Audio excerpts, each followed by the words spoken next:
আপনার নাম? আমার নাম সুপ্রিয়া চৌধুরী, বাড়ি? সাবরুম কলাছড়া। আপনি কত নাম্বার কোন ইয়েতে করছেন? 27? 27-এর আন্ডারে করি। আমাদের 27-এর একটা পোলিং স্টেশন যেটা উত্তর বেতাকার, ওই পোলিং স্টেশনের যে বুথ মানে ইভিএম মেশিন আনা হয়েছিল একটা বাস দিয়ে, তখন মনুঘাট থেকে কিছু মানে প্যাসেঞ্জার উঠিয়ে আনা হয়েছিল ওই বাসে।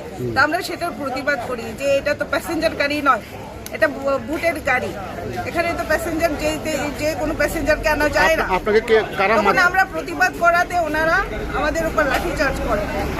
আপনাকে কি মারধর করেছে? হ্যাঁ, একজন মেল কনস্টেবল আমার পেছনে লাথ মেরেছে, আরেকজন মেল কনস্টেবল আমাকে ওনাদের লাঠি দিয়ে আমার গায়ে পিটেছে। তা আমি সেটা প্রতিবাদ করি যে মহিলা কনস্টেবল নেই আপনাদের এখানে, মহিলা কনস্টেবল থাকা সত্ত্বেও কিভাবে মেল কনস্টেবল একজন মহিলার গায়ে হাত তোলে, তাও পেছন থেকে লাথ মেরেছে। একজন ফৌজি হয়ে কিভাবে এভাবে মহিলার পেছনে লাথ মারে? কিরকম কাওয়ার্ড বিহেভিয়ার ওদের! এভাবে কি দেশের সেবা করবে? এভাবে রাজ্যের সেবা করবে? একজন ফৌজির কাছ থেকে তো এরকম আশা করা যায় না। মহিলা কনস্টেবল থাকা সত্ত্বেও কিভাবে মেল কনস্টেবল পেছনে লাথ মারে মহিলার গায়ে? আমি তো বাধা দেওয়ার চেষ্টা করেছি, যারা ভায়োলেন্স করেছে ওদেরকে সামলানোর চেষ্টা করছিলাম।